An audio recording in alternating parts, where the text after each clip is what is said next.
प्यारे बच्चों, एक बार से फिर देखिए मैं आपके साथ एक बार से जुड़ता हुआ इसी श्रृंखला के साथ पृष्ठ रसायन की फिर एक बार श्रृंखला के साथ हम पार्ट नंबर 2 में जो हमारी न्यू हेडिंग चलने वाली थी अधिशोषण की क्रियाविधि, उसमें दोबारा से एक बार आपका स्वागत है।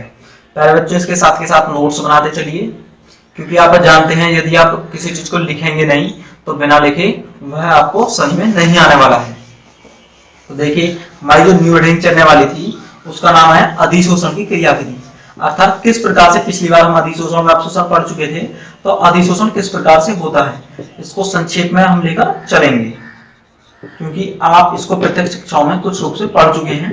फिर भी मैंने आपको बताया था कि बेसिक के तौर पर हम पूरे पाठ को एक ओर से लेकर चल रहे हैं, क्योंकि यदि पाठ को बीच से बना जाए तो वह भी उचित नहीं होगा। तो ऐसी स्थिति में हम दोबारा से उनको लेकर चल रहे हैं। अधिशोषण की उत्पत्ति इस तथ्य पर डिपेंड करती है, अर्थात एक प्रोसेस होती है कि अधिशोषक के पृष्ठीय कणों का वातावरण स्थूल के अंतर कणों से भिन्न होता है। अर्थात जो अधिशोषक आपने लिया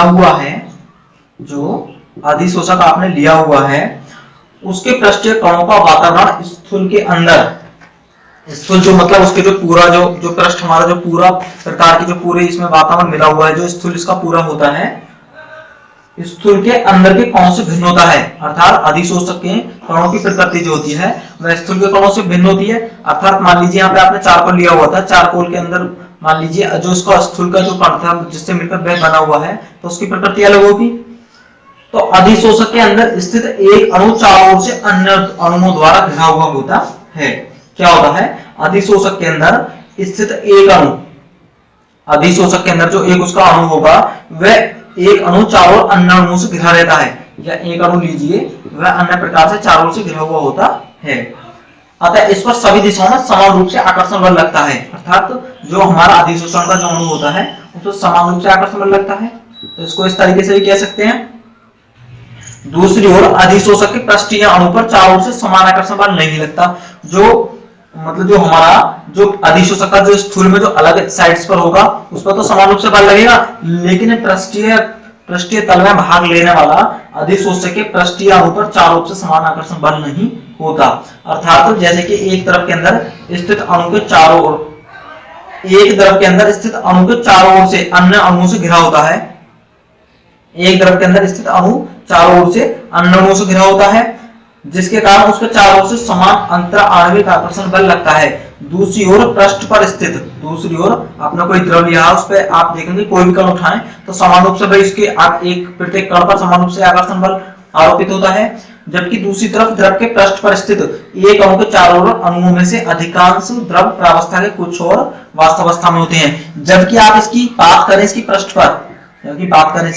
पृष्ठ पर जो पृष्ठ के जो कण होंगे, जो इसकी जिस उससे यह पृष्ठ बनी हुई है, अर्थात जो अधिशोषक है उसके पृष्ठ के कणों पर समान रूप से बल आरोपित नहीं होगा, क्योंकि कुछ जो कण हैं वो वाष्पशील अवस्था में हैं, कुछ अधिक मोटे हैं, कुछ अधिक हल्के हैं, तो उनके कारण जो इस पर जो आकर्षण बल की जो पृष्ठ पर आकर्षण बल की प्रकृति होगी वह कुछ भिन्न होती है, जबकि समान रूप से जो फैले हुए कणों की प्रकृति बलों की वह समान होती है। अतः चारों ओर से स्थित अणुओं में से अधिकांश द्रव अवस्था में से कुछ वाष्प प्रावस्था में होते हैं। इसके परिणाम स्वरूप पृष्ठ पर स्थित अणुओं पर द्रव के अंदर की ओर से एक नेट आकर्षण बल कार्य करता है, अर्थात उस पर समान रूप से बल कार्य न कर एक निश्चित रूप से सभी बलों का जो जुड़ाव, जो नेट बल होता है, जो सभी वहां पे विशेष रूप से अलग अलग बल कार्य कर रहे हैं उनका एक नेट बल कार्य करता है। नेट बल के कारण ही द्रव में पृष्ठ तनाव का गुण पाया जाता है, जैसे कि आपने पढ़ा होगा पृष्ठ तनाव के कारण ही यह गुण पाया जाता है। ठोसों के पृष्ठ पर इस प्रकार के अंदर की ओर आकर्षण पाया जाता है। ठोस की पृष्ठ पर क्या होता है? आकर्षण जो होता है अंदर की तरफ। जैसे आप क्या करेंगे, आपने चीनी के कण घेरे तो तुरंत क्या जाते हैं, नीचे पृष्ठ पर जाते हैं ना, तो वो इसी के कारण जाता है, अर्थात पृष्ठ की घटना उस नेट बल को अपनी ओर आकर्षित कर लेती है, जिससे जो कण है वो तुरंत नीचे पृष्ठ की ओर आकर्षित होने शुरू हो जाते हैं। कुछ संक्रमण धातुएं देखी होंगी आपने, जैसे कि निकिल आदि के पृष्ठों पर अनुप्रयुक्त मुक्त संयोजक अवस्थाएं पाई जाती हैं, वह इसी के कारण होती हैं। देखिए क्रियाविधि भी आप आसानी से समझ चुके होंगे, वैसे आप इनको पढ़ चुके हैं, लेकिन फिर भी एक एग्जांपल लेंगे और उसमें प्रोसेस को समझेंगे किस प्रकार से कार्य कर रही थी ये अधिशोषण की क्रियाविधि, और फिर धनात्मक और ऋणात्मक क्रिया अधिशोषण का अध्ययन करेंगे। ये देखिए मैंने इस तरीके से लिया है क्योंकि इनमें कंफ्यूजन हो जाता है, और कंफ्यूजन के कारण पूरी जो हेडिंग होगी हमारी, जो पूरा टॉपिक वो बेसिक सी गलत हो जाएगा। इसलिए मैं इनको साथ के साथ लेकर चल रहे हैं। आप भी इसके जब नोट्स बनाए तो इनको साइड में ऊपर पहले लिख लीजिए ताकि आपको पहले याद रहे। अधिशोषण, अवशोषण में शोषण के उदाहरण देखिए, आपने सिलिका जेल देखी होगी। सिलिका जेल को जल वाष्प युक्त पात्र में रखने पर जल वाष्प सिलिका सेल पर अधिशोषित हो जाता है, अधिशोषित हो जाता है। अर्थात जब आप सिलिका सेल को जल वाष्प युक्त एक पात्र में रखते हैं तो जल वाष्प सिलिका सेल पर अधिशोषित हो जाती है। अर्थात जो सिलिका सेल है, जब आप जल वाष्प उस पर रखेंगे तो जल वाष्प को वह अधिशोषित कर लेगी। यहाँ पे अधिशोषित, हमारा अधिशोषक का कार्य कौन करता है? सिलिका जेल, और अधिशोषित से होता है यहाँ पे हमारा जल वाष्प। देखिए आप ऐसे और एग्जांपल दिए, आप उनको भी आसानी से पढ़ सकते हैं, नहीं तो कोई भी परेशानी होने पर सीधा संपर्क आप डायरेक्टली मेरे तौर पर कर सकते हैं। देखिए मैं आपको एक श्रृंखला के तौर पर देखें 8394078126, ये मेरा व्हाट्सएप नंबर 9368811920, ये मेरा, आप इस पर डायरेक्टली कॉल कर सकते हैं, जिसके आपकी परेशानी का सीधा सीधा निस्तारण किया जाएगा। तो देखिए जरा, ऋणात्मक में धनात्मक अधिशोषण, जैसे कि परिभाषा से स्पष्ट हो रहा है, कोई भी परिभाषा अपने आप की आदि परिभाषा, कोई भी जो टॉपिक होता है उसकी जो टॉपिक का बिंदु होता है वह अपनी परिभाषा का 50% अपने रूप से वर्णित कर देता है। जैसे कि यहाँ पे क्या लिखा हुआ है? धनात्मक। धनात्मक आप जानते हैं किसी चीज का धन होना, बढ़ना। धनात्मक व ऋणात्मक अधिशोषण,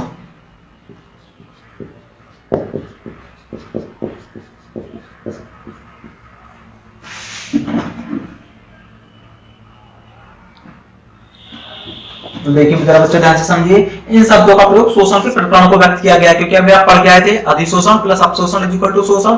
तो अधिशोषण, धनात्मक और ऋणात्मक हम शोषण को बताने के लिए करेंगे। अर्थात जब अधिशोषण में अपशोषण एक साथ संपन्न होते हैं, जब अधिशोषण में शोषण एक साथ होते हैं, दोनों एक साथ, मतलब कोई इस प्रकार के अधिशोषण शोषक आ गए दोनों प्रक्रियाओं को एक साथ कर रहे हैं, तो ऐसी स्थिति में जब अधिशोषण में अपशोषण एक साथ संपन्न होते हैं तब अधिशोषित या अधिशोष्य की सांद्रता अधिक शोष्य के अभ्यंतर की अपेक्षा उसी सतह पर होती है, उसी सतह पर अधिक होती है। अर्थात क्या होता है, ध्यान से समझिए जरा, पात्र में लेते हैं।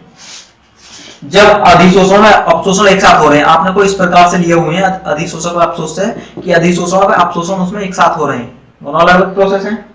उसकी पूरी पृष्ठ पर जो होता है वो अपशोषण, और जो सिर्फ सतह पर होता है वह क्या कहलाता है? अधिशोषण।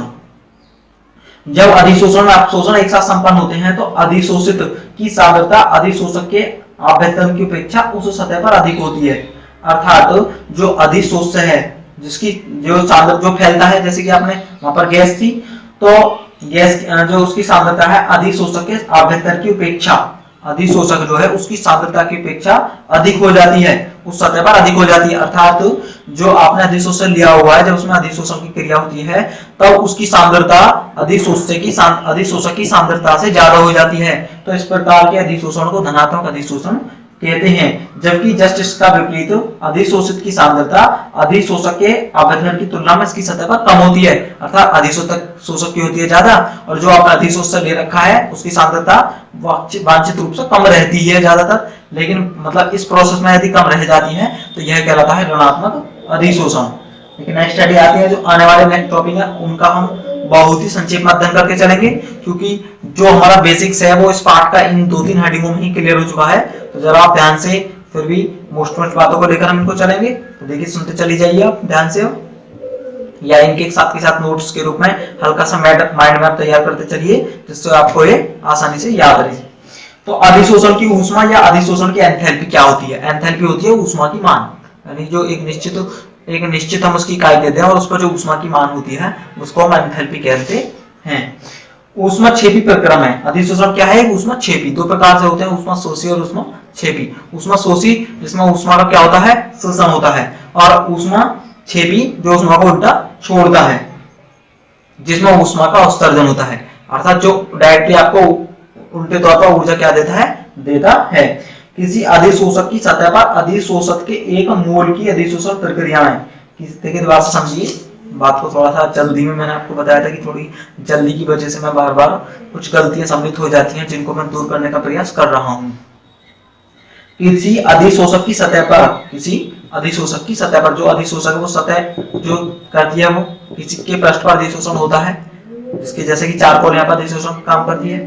तो जिस सतह पर, अधिशोषक की सतह पर अधिशोषक के एक मोल की अधिशोषण प्रक्रिया में, जो एक मोल, मान लो अधिशोषक का एक मोल इस अधिशोषण की प्रक्रिया में जितनी ऊर्जा का उत्सर्जन करता है या उत्सर्जित ऊष्मा, अर्थात किसी अधिशोषण के एक प्रक्रम में, अर्थात किसी अधिशोषण में उसके इकाई एक मोल, उसके इकाई एक मोल अधिशोषण की प्रक्रिया में जितने अधिशोषण की प्रक्रिया में जितनी ऊर्जा हमें फलस्वरूप मिलती है, एक मोल अधिशोष्य की शोषण की प्रक्रिया में जितने मोल, अर्थात यहाँ पे जो एक, आपने मान लीजिए एक मोल चारकोल लिया और उसमें आप अधिशोष्य की मात्रा लेकर चल रहे हैं, तो जितने यहाँ पे ये नहीं प्रोसेस वैसा अधिशोषण करेगा नहीं, लेकिन फिर हम मान के चल रहे हैं क्योंकि आप आसानी से समझ सकें, तो जितनी ऊष्मा का उत्सर्जन आपको मिलेगा वह क्या कहलाएगी, अधिशोषण की ऊष्मा या एंथैल्पी कहलाती है।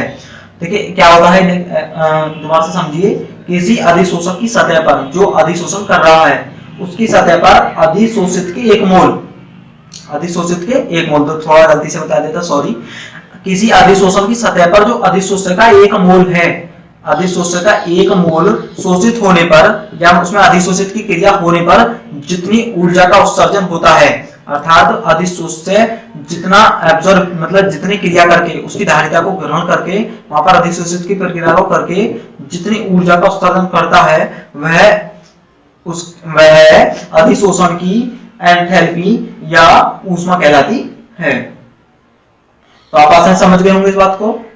बाकी अपनी बुक में देखिए और इसको एक बार वीडियो के साथ मैच करके आसानी से समझ लीजिए। ठोसों पर गैस के अधिशोषण को प्रभावित करने वाले कारक, देखिए जैसे इनको शॉर्ट मैंने आपसे बताया था, ठोस पदार्थों की सतह पर, जो ठोस पदार्थ की सतह है उन पर गैसों का अधिशोषण अत्यंत सामान्य है, अर्थात आसानी से जो ठोस पदार्थ होती हैं उनमें गैसों का साधन सामान्य रूप से चलता रहता है। एक ठोस की सतह पर असंतुलित आणविक बल उपस्थित होता है। इन असंतुलित बलों को स्पष्ट करने के लिए ठोस पदार्थ अन्य पदार्थों की सतह पर एकत्रित हो जाते हैं, अर्थात इन बलों के असंतुलन के कारण ही जो ठोस पदार्थ है वह अन्य प्रकार की ठोस सतहों पर एकत्रित हो जाते हैं। तो देखिए क्या है, सबसे पहले अधिशोषक की प्रकृति, पृष्ठ क्षेत्रफल व प्रभाजित अवस्था। ठोस अधिशोषक की सतह पर अवशिष्ट बल क्षेत्र का होना आवश्यक है। यह क्षेत्र जितना अधिक होगा, अर्थात नीचे अधिशोषक की क्षेत्र जितना होगा अधिशोषण की प्रक्रिया उतनी ही ज्यादा होगी। यहाँ से क्लियर होता है। अधिशोषित पदार्थ की प्रकृति, जहाँ पर जिसका अधिशोषण होता है उसकी पदार्थ की प्रकृति क्या करती है, किसी एक निश्चित ताप पर एक विशिष्ट अधिशोषक पर अधिशोषित होने वाले गैसों की मात्रा भिन्न भिन्न होती है, अर्थात जो अधिशोषक गैसों की प्रकृति है उसका भी विशेष तौर पर यहाँ पर प्रभाव पड़ता है। जैसे मान लीजिए किसी गैस की आपने उस पर ताप ले रखा है अलग अलग तरीके से, या आपने उसकी अवस्थाओं को अलग अलग तरीके से ठोस ताप या अर्ध अवस्थाओं में ले रखा है, तो उस पर अधिशोषण का सीधा सीधा प्रभाव पड़ता है। इसके अलावा ताप है, जितना ज्यादा ताप लेंगे उससे अधिशोषित गैस की मात्रा क्या होगी, घटती है। क्या होती है, इसकी घटती है, क्योंकि उसके जो क्षेत्रफल है वह ताप के अकॉर्डिंगली काम नहीं करता है। ताप वृद्धि के साथ अधिशोषण की कमी को इस प्रकार से समझा जा सकता है। देखिए आप इसको आसानी से पीछे से मैच करके समझ लीजिए। दाब पर भी क्या हो सकती है, अधिशोषण में वृद्धि होती है, जबकि अधिशोषण का सक्रियण इसकी क्षमता के साथ क्षेत्रफल की जैसे वृद्धि करेंगे, इसको पीछे बता दिया है, ये भी आप आसानी से पढ़ लीजिए। ठीक है, इनका शॉर्ट रिवीजन मैं इसलिए बता रहा हूँ क्योंकि आप इनको प्रत्यक्ष कक्षा में पढ़ चुके हैं, और इनको आप यदि अधिशोषण और अपशोषण आसानी से ज्यादा पढ़ चुके हैं तो इनको आप आसानी से समझ जाएंगे। एक बार में पढ़ने से ही आपकी समझ में आसानी से आ जाएंगी। ठीक है, अधिशोषण के प्रकार इनको आपको डिटेल रूप से पढ़ना होगा, वैसा इनका भी संक्षेप आप अध्ययन करेंगे तो चल जाएगा। ये बोर्ड के हिसाब से महत्वपूर्ण नहीं है, लेकिन मैं क्या बताता हूँ आपको, प्रत्येक पॉइंट आपके हिसाब से एक नॉलेज के लिए महत्वपूर्ण होता है, जो आपकी नॉलेज को अत्यधिक बढ़ाता है। तो बच्चों जरा देखेंगे आप ध्यान से। देखिए मैं यहाँ पर अपनी गलतियों को सुधार कर ज्यादा से ज्यादा मेहनत करके आपके लिए उपयुक्त माध्यम से पढ़ाई का प्रबंध कर रहा हूँ। तो ज्यादा से ज्यादा क्या कीजिए, आप अपनी कमेंट में अपनी जो आंसर है या अपनी जो आपकी जो प्रक्रिया है उसको बताइए कि किस तरीके से आपको कोई कमी है या कोई सजेशन हमको दीजिए। मैं आपको कॉन्टेक्ट मदद भी दे चुका हूँ। कृपया अपने जो हमारी जो मेहनत है, अपने गुरुओं की मेहनत है, उसको बताने की प्रोसेस, उसको बताने की कृपा करो। तो देखिए सबसे पहले होता है भौतिक अधिशोषण। क्या होता है? भौतिक दाब ताप, अपने दिमाग में रख लीजिए, भौतिक से दाब ताप से जो प्रोसेस जिसके द्वारा परिवर्तन किया जाता है भौतिक परिवर्तन, और जो भौतिक अवस्थाओं के फलस्वरूप किया जाएगा वही भौतिक क्रिया कहलाएगी। जो भौतिक कारकों से जो किया जाएगा, जैसे कि दाब ताप हुए, इनसे जो बदला जाता है वो हमारी भौतिक का अवस्था होती है। तो भौतिक अवस्था के फलस्वरूप ही जो प्रक्रिया होगी वह भौतिकी कहलाती है। तो देखिए जैसे कि भौतिक अधिशोषण, अपने दिमाग में छोटी छोटी बातों का अर्थ निकालिए। यदि आप इससे नहीं सीख रहे हैं तो नेट से पूछिए, मेरे से पूछिए। यदि आपके छोटे छोटे पॉइंट समझ में आते हैं तो उनको क्लियर कीजिए, क्योंकि उन्हीं से ही क्या होता है, आपके दिमाग में पूरी नॉलेज आती है। यदि अधिशोषण प्रक्रिया में निहित गैस के अणुओं को पृष्ठ से आवृत्त करने वाली, देखिए समझिए, पात्र लिया हुआ है यहाँ पे, अधिशोषण की प्रक्रिया में निहित गैस के अणुओं को, जो आप गैस के अणु ले रहे हैं अधिशोषण के रूप में, पृष्ठ से आवृत्त करने वाले बल दुर्बल वान डेर वाल्स होते हैं।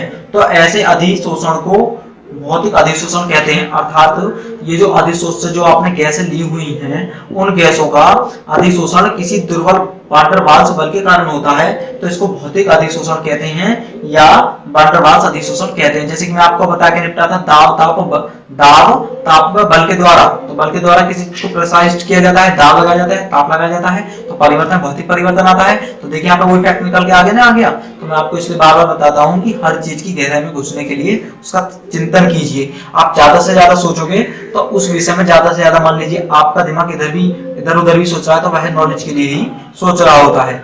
तो अपने आप फिजिक्स के जो केमिस्ट्री क्या है, वह चिंतन का विज्ञान है। आप जितना ज्यादा चिंतन करेंगे, इसमें आपको उतनी ज्यादा महारत हासिल होने वाली है। आप इसको रटने की कोशिश करेंगे तो यह आपको कभी भी जिंदगी में समझ में आने वाली नहीं है।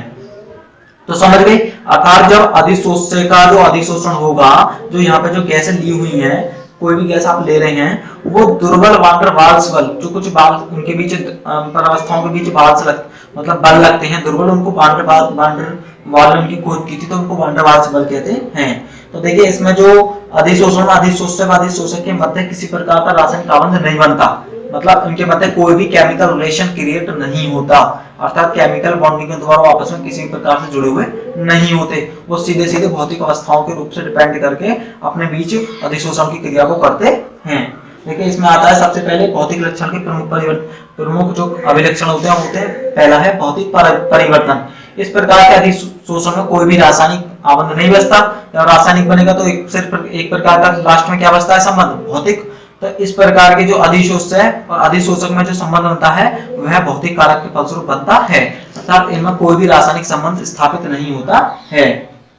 विशिष्ट प्रकृति की बात करें तो भौतिक अधिशोषण में भौतिक अधिशोषण की विशिष्ट प्रकृति नहीं होती, अर्थात इसका कारण यह है कि इसमें निर्मित जो बल होता है, जो दुर्बल वान डेर वाल्स बल होता है, तो इनमें इनकी कोई विशिष्ट प्रकृति नहीं होती अधिशोषक का अधिशोषण की।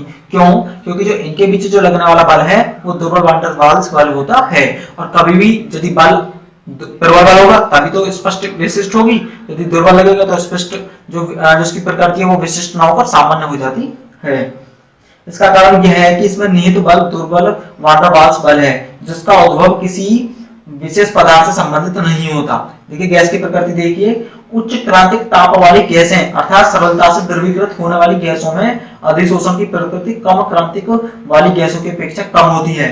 समझिए, उच्च क्रांतिक ताप वाली, जिनका जो क्रांतिक ताप होता है वह उच्च होता है, या सरलता से द्रवीकृत, आसानी से जो द्रव में घुल जाती हैं गैसों के अधिशोषण की प्रकृति कम क्रांतिक ताप वाली गैसों की अपेक्षा अधिक होती है। जो उच्च वाली है उनकी जो अधिशोषण की प्रकृति वह क्या होती है, कम वाली से अधिक होती है। ऐसा इसलिए होता है कि उनमें प्रबल वान डेर वाल्स बल होता है।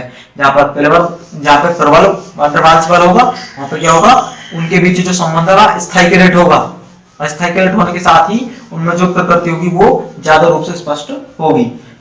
अगली है उत्क्रमणीय प्रकृति। इस प्रकार का अधिशोषण प्राय उत्क्रमणीय होता है। उत्क्रमणीय का मतलब आप जानते ही हैं, रिवर्सिबल, अर्थात जब कोई प्रोसेस मैंने आपको अभिक्रियाओं में भी समझा दिया था, जैसे कि आप सबसे ज्यादा याद रखिए हैवर प्रक्रम, क्या करते हैं हम, 1:3 में नाइट्रोजन और हाइड्रोजन को लेकर क्या करते हैं, H3 का निर्माण करते हैं, नाइट्रोजन और हाइड्रोजन को 1:3 में लेकर।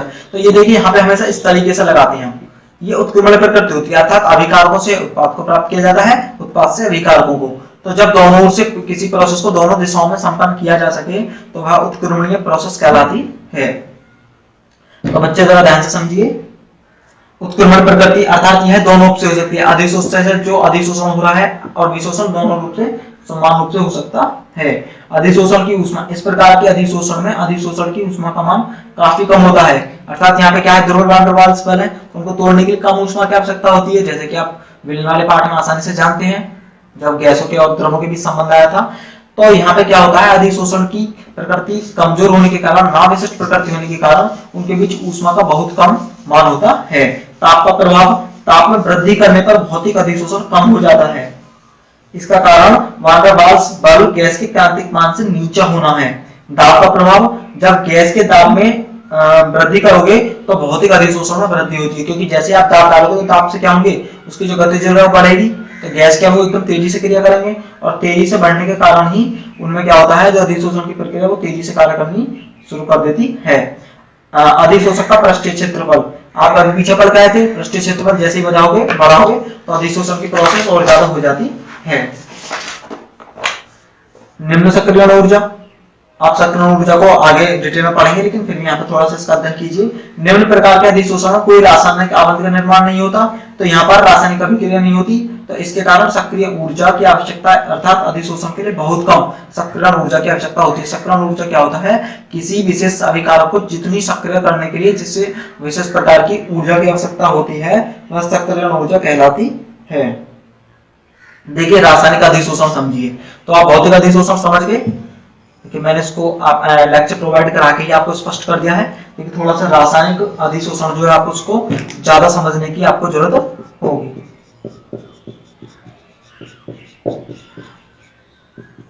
रासायनिक अधिशोषण जरा ध्यान से समझिए। जैसे कि रासायनिक मतलब उसके रसायनों की संगठन में संरचना में परिवर्तन होकर जब विशेष परिवर्तन होते हैं तो वह रासायनिक कहलाती है। जैसे कि मान लीजिए आपने NaOH लिया, सोडा लिया था, सोडियम हाइड्रोक्साइड, और उसकी क्रिया आपने HCl के साथ कर दी, तो इसकी क्या हो गया भाई, इसके पदार्थों में संगठन भी चेंज हो गया ना, अब सोडियम और क्लोरीन भाग लेने लगे ना, जो नया पदार्थ बन के आएगा NaCl। तो ये जो परिवर्तन होगा वो कैसा परिवर्तन होगा, हमारा रासायनिक परिवर्तन। और रासायनिक कारक होते हैं उनकी क्रिया करने के फलस्वरूप, अर्थात उनमें जब आप रसायन के नियमों अनुसार ही क्रिया करते हैं तब विभिन्न प्रकार के परिवर्तन होते हैं, तो वह रासायनिक परिवर्तन कहलाता है। क्योंकि मैं इसलिए बता रहा हूँ कि आप उनके फैक्टों को, उनके कारकों को याद करके अधिशोषण को उनको अप्लाई करके आसानी से समझ सकें। तो देखिए जब गैस के अणु या परमाणु अधिशोषक की सतह से रासायनिक आवंध द्वारा आवंधित होते हैं, अर्थात जब अधिशोषण की प्रक्रिया में अधिशोष्य और शोषक के मध्य जब किस प्रकार का निर्माण होता है, रासायनिक आवंध का निर्माण होता है, अर्थात जब रासायनिक आवंध कब बनता है, जब रासायनिक अभिक्रिया होती है। इस प्रकार जब अधिशोष्य और शोषक के बीच जब अधिशोषण के फलस्वरूप रासायनिक बंध या आवंध का निर्माण होता है, तो इस प्रकार की प्रक्रिया रासायनिक अधिशोषण कहलाती है। रासायनिक आवंध प्रकृति से सहसंयोजक या आयनिक हो सकते हैं, अर्थात उसमें किस प्रकार के बल का निर्माण होता है, सहसंयोजक या आयनिक। तो देखिए इसके प्रमुख लक्षण निम्न प्रकार से स्पष्ट है। रासायनिक परिवर्तन, इस अधिशोष्य या अधिशोषक के मध्य रासायनिक आवंधों का निर्माण होता है, तो ये कैसा परिवर्तन है, रासायनिक परिवर्तन। जैसे कि मैं आपको बता चुका हूं, जब रसायनों में परिवर्तन हो जाता है तो वह रासायनिक परिवर्तन कहलाता है।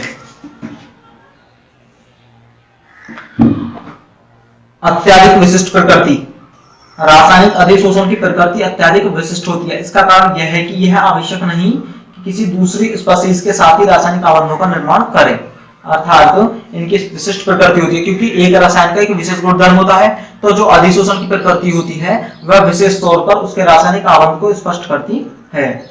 रासायनिक अधिशोषण की संभावना तभी तेज होती है जब उसके रासायनिक आवंधों के निर्माण की संभावना ज्यादा से ज्यादा हो, अर्थात ज्यादा से ज्यादा रासायनिक आवंध होंगे तो रासायनिक अभिक्रिया तेज होगी, और रासायनिक अभिक्रिया ही तो इनके मध्य अधिशोषण का कार्य कर रही है। अनुत्क्रमणीय प्रकृति, इसमें क्या होता है, अनुत्क्रमणीय प्रकृति होती है, अर्थात इनमें अधिशोषण में अवशोषण, जब आप अधिशोष्य और शोषक के बीच जब आप अधिशोषण की क्रिया करोगे तो वह सिर्फ एक दिशा में ही उत्क्रमित होती है, अर्थात इसमें रासायनिक परिवर्तन निहित होता है। इसकी प्रकृति अधिकतर प्रकरणों में अनुत्क्रमणीय होती है। गैस अणु तथा अधिशोषक सतह के मध्य बने रासायनिक आवंध मजबूत होते हैं, उन्हें आसानी से तोड़कर गैस अणुओं को मुक्त करना संभव नहीं होता। अर्थात जब आप ठोस पर किसी गैस को अधिशोषक को अधिशोषण की प्रक्रिया कर देते हो तो उनके मजबूत इतने अत्यधिक रासायनिक बल का निर्माण होता है कि उनको पुनः तोड़कर गैसों को मुक्त कराना संभव नहीं होता। जैसे कि आप गैसों को तो शोषित करके ही अधिशोषण की प्रक्रिया कर रहे थे। अधिशोषण की ऊष्मा, रासायनिक अधिशोषण में ऊष्मा क्षेपी होती है, लेकिन यह भौतिक की तुलना में अत्यधिक ज्यादा होती है। क्या होती है? काफी अधिक। भौतिक में हमें मान लीजिए बहुत कम 20 से 30, मान लीजिए 20 किलो जूल का ही या 40 किलो जूल का ही प्रभाव पड़ता है। यहाँ पे 200 से 400 किलो जूल की मात्रा प्रति मोल पर होती है। एकल परतीय प्रकृति, रासायनिक अधिशोषण एकल परतीय प्रकृति होती है। अधिशोषक की सतह पर रासायनिक आवंध से आबद्ध गैस पुनः अन्य गैस अणुओं के साथ रासायनिक आवंधों के निर्माण में सक्षम नहीं होते। अर्थात इसका सीधा सीधा मतलब समझिए, इस प्रकार की प्रकृति में एक ही गैस रासायनिक आवंध का निर्माण करती है। आप इसी प्रोसेस में दूसरी गैस को प्रवाहित कर रासायनिक आवंध का निर्माण करना शुरू कर दें तो वह संभव नहीं है। ताप का प्रभाव, ऊष्माक्षेपी प्रकृति के कारण रासायनिक अधिशोषण को कम ताप पर अधिक संपन्न होना चाहिए, लेकिन वास्तव में ताप वृद्धि करने पर इसमें इसके अधिशोषण में वृद्धि होती है। भाई देखा जाए तो वो खुद ही ताप छोड़ रही है, ऊष्माक्षेपी है, लेकिन इसका जस्ट उल्टा होता है। अर्थात यहाँ पर ताप की वृद्धि करने पर इसमें वृद्धि होती है। गैस की प्रकृति, ताप अधिशोषण गैस की क्रांतिक ताप पर निर्भर नहीं करता, अर्थात इनके बीच जो बंध बनता है वह इसके जो गैस का ताप है उसके उस पर कोई भी प्रभाव नहीं पड़ता है। अधिशोषक का पृष्ठीय क्षेत्रफल, भौतिक अधिशोषण के समान ही रासायनिक अधिशोषण व रसो अपशोषण भी अधिशोषक के पृष्ठ पर वृद्धि से बढ़ता है। अर्थात जैसे आप क्षेत्रफल बढ़ाओगे, ज्यादा अणु बढ़ गए, अधिशोषक बढ़ा तो अधिशोषक ज्यादा अपशोषण होंगे, तो अपशोषण होने के कारण इनका अधिशोषण अत्यधिक बढ़ता है। उच्च सक्रियण ऊर्जा, ध्यान से समझ लीजिए, ध्यान से। रसो अपशोषण है मतलब रासायनिक अपशोषण, अधिशोषण। रसो अपशोषण में रासायनिक अभिक्रिया होती है, अतः रासायनिक अभिक्रिया के समान ही इसे उच्च सक्रियण ऊर्जा की आवश्यकता होती है। इसके कारण इसे निम्न ताप पर मंद होती है और वृद्धि के साथ इसमें वृद्धि होती है। जैसे आप ताप कम करोगे तो क्या होगी, इसमें मंद होगी, और ज्यादा ताप दोगे तो इसमें वृद्धि होती है। यही कारण है कि गैस पर निम्न ताप पर भौतिक अधिशोषण होता है, परंतु उच्च ताप पर भी रसो अपशोषण होता है। ताप में वृद्धि कर सक्रिय ऊर्जा प्रदान कर रसो अपशोषण कराने का प्रक्रम सक्रिय अधिशोषण कहलाता है। सक्रिय अधिशोषण क्या होता है? किसी की सक्रिय ऊर्जा एक निश्चित ताप पर उसको देकर उसको सक्रिय करना ही सक्रिय ऊर्जा कहलाता है। तो यहाँ पे क्या करते हैं, किसी अधिशोषक को एक विशेष ऊर्जा देकर उसको उस स्थिति तक सक्रिय किया जाता है कि वह अधिशोषण करना शुरू कर देती है, और इस प्रोसेस के द्वारा ही हम अधिशोषण की प्रक्रिया को सक्रिय अधिशोषण कहलाते हैं। तो देखिए, यह पार्ट आपके 3 भागों में बटा हुआ है। एक तो अधिशोषण या अपशोषण, या जैसे पृष्ठ रसायन की परिभाषा, एक उत्प्रेरण और एक कोलॉइड विलयन। तो इनको ज्यादातर हम पार्ट वाइज अध्ययन करके ही इनको क्या करेंगे, इनका अध्ययन करेंगे।